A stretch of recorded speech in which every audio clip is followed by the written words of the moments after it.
Hi, and welcome to the Needle Felted Heart tutorial.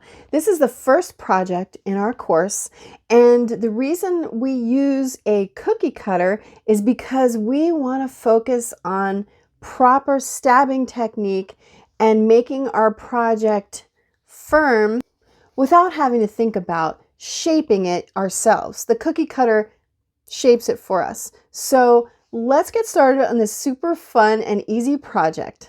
Now, all you need to get started is a simple cookie cutter shape. It doesn't have to be a heart. Anything that doesn't have too many jagged edges is fine.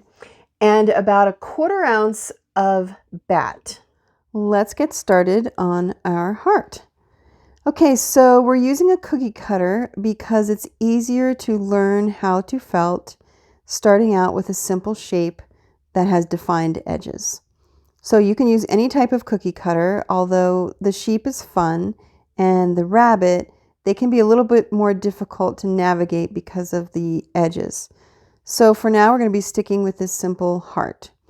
Your bat can extend out beyond the heart approximately by about double. What you're going to want to do is take your bat and fold it in half and then fold it again and then push it down into that cookie cutter. And you can see it'll try to poof out of the edges. But what we're going to do is we're going to start going around the edges first with our needle so that the cookie cutter starts to hold its shape.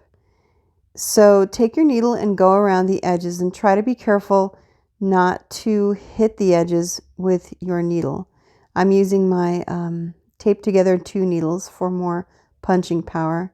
Sometimes the wool tries to sneak out of the bottom. Just tuck it back in and go around the cookie cutter at least 2 to 3 times, and then you're going to want to start in the middle.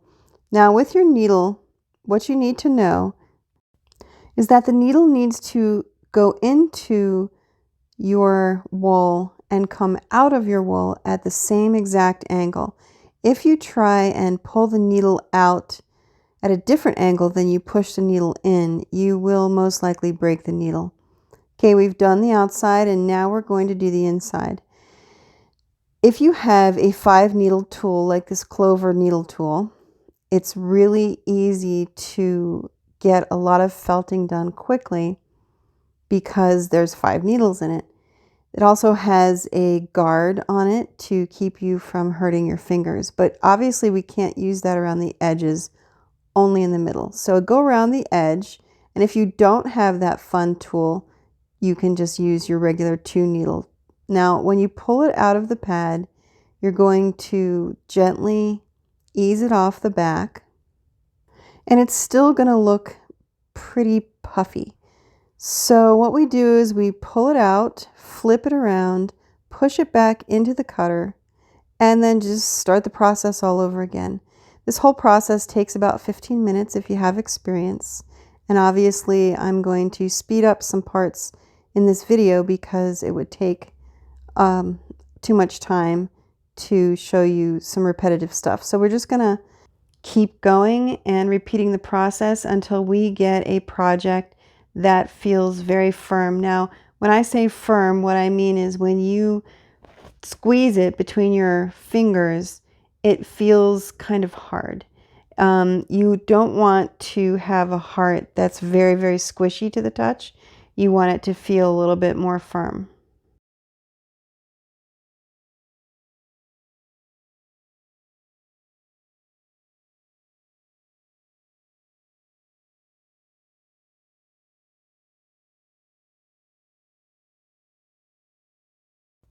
Now, as you can see, as I lift this off again, the edges are getting more firm, and when you pull it off the pad, it's holding its shape a little better.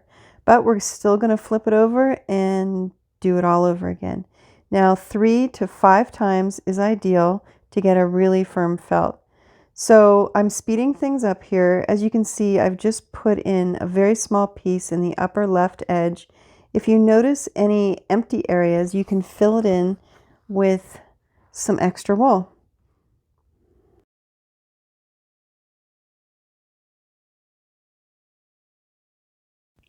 Now, somewhere between the third and even the seventh time of flipping your heart over, you're going to notice that it's become a lot more defined.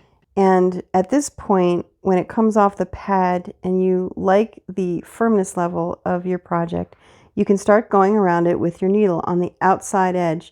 What this does is it cleans up the ragged edges and gives your shape a little more definition. So I'm speeding it up here, but you can see how I'm working the edges continuously until I've got the look that I want. Now at this point you can leave your heart as it is, or you can add locks. Locks is a finishing fiber that you just lay on the top, and to attach it to your heart you simply plunge the needle through the locks into the heart. This is going to attach those locks to the heart and they aren't going to fall off. Just don't felt too firmly or you'll lose the curly shape. You can also add a piece of lace simply by laying it on top and adding a little bit of glue to the back. There are all kinds of fun ways to use hearts in your decor, so get creative.